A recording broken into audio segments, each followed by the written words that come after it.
Hi there, this is Frank Talk with Frank People with John Jerry. Today I want to deal on compatibility in marriage. Compatibility in marriage. You know, a lot of people say that there is no compatibility in marriage. There is no need for compatibility. But I want to tell you that there is need for compatibility. And it's very necessary that you check in if you are compatible. Remember, the Bible says, can two walk together? It said, except they agree. Except they agreed. And must three. I remember in scriptures that says in Genesis 2 verse 18, he said, and it is not good for a man to be alone. And God said, I will make unto him an helpmeet. In other words, someone that is suitable, adaptable, and complementary. So compatibility in marriage is quite important, and you must look out for it. Now, compatibility does not necessarily mean similarity. No, they can be opposite, but yet they are compatible. Now, we will be looking at 6 areas of compatibility you need to watch out for while searching for a life partner. All right. Number 1 area that you need to look out for is what I call spiritual belief, or you can call it belief systems. Belief systems. Spiritual belief or belief system is very important. I can't overemphasize it, but I just want you to know that make sure that the person you want to marry have the same spiritual belief with you, have the same faith with you. You can't negotiate this. And you see, if you enter into marriage blindly because of love, the truth is that marriage itself will open your eyes. You need to be careful. You need to be careful. Make sure that your belief system are compatible before you move. Number 2 compatibility ratio that you need to check out for is values and interest. Values and interest. When you don't know the values you have, you will easily take anybody that comes your way. So check out for values. Check out for interest. Do you have similar values and interests? Listen to me.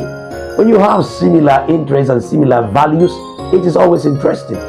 Imagine your husband loves watching football and you also love football. So he wouldn't love to go out to go and watch football. He will always love to be with you.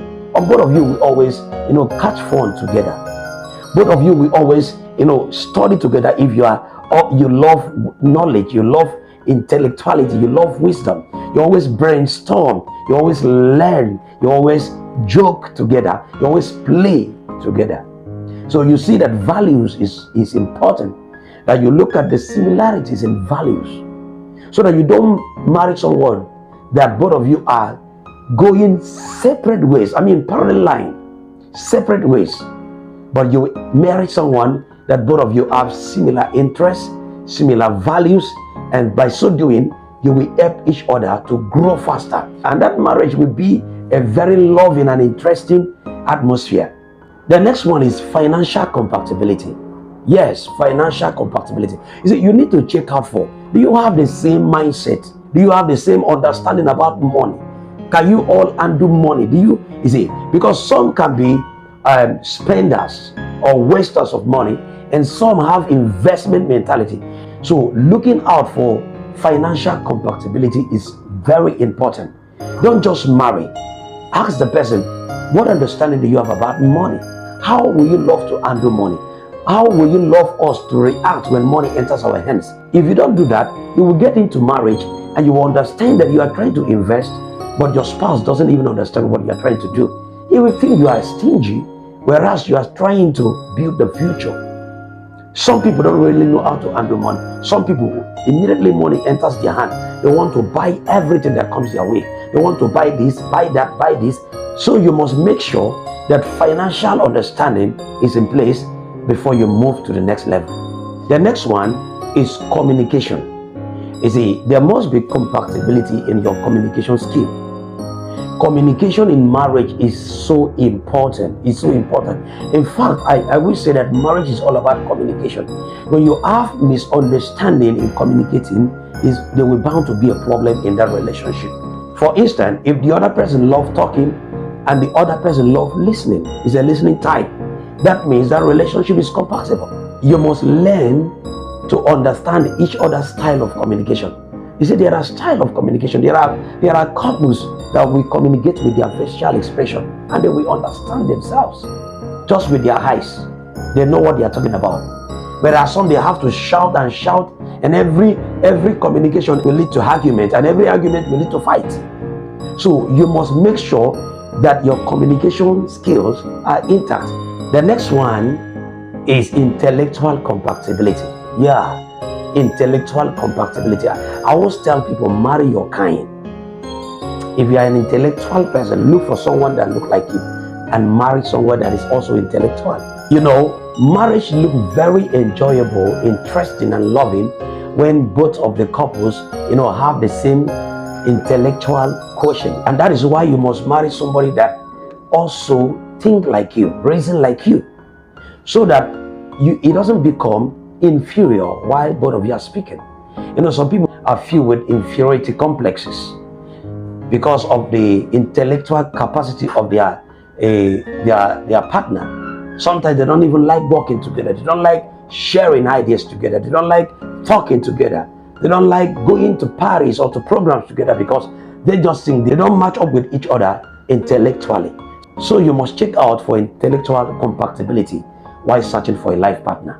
The next one you must look out for is what I call role expectation. What role do you have to run in the family? How do you run the family? What are you expecting in the family? So you need to check out for role expectation. Some other set of people says, okay, the woman has to do this and I have to do this. The woman will take care of things in the house while the man will be the one to provide money. So you must check out for role expectation. If both of you need to build together, it doesn't matter who has the money at any particular point in time that you need to bring it into the marriage. It doesn't really matter who is available at that point in time to wash the dishes, to put the house in order, to clean the environment, to clean the house. It doesn't matter who has the money to bring it for upkeep, but they work together as one.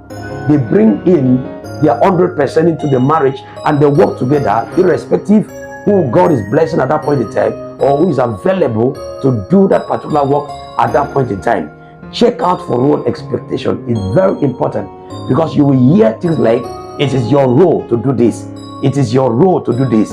It is in the role of a man to do this. It is in the role of a woman to do this. But you see, when you understand each other and this is balanced, nobody will know who is doing this, who is doing that. You will help to cover each other up. You will help to assist each other. You will help to be there for one another when this role expectation is put in place. The last compatibility quotient that you need to check on is what I call genotype compatibility. Yes, genotype compatibility. This is very important. Blood group, genotype, and all of those things. It's very important that we check out for to avoid trouble for your unborn children. Some people say it doesn't really matter. Love supersedes all. But you see, bringing innocent children to suffer what they know nothing about is where I really have problem about. So you need to check out your genotype compatibility. If you want to know more about that, you can ask your doctor or you can get my book, Preparing for Marriage. Get this book. It will be a blessing to you a great deal. God bless you. Bye for now.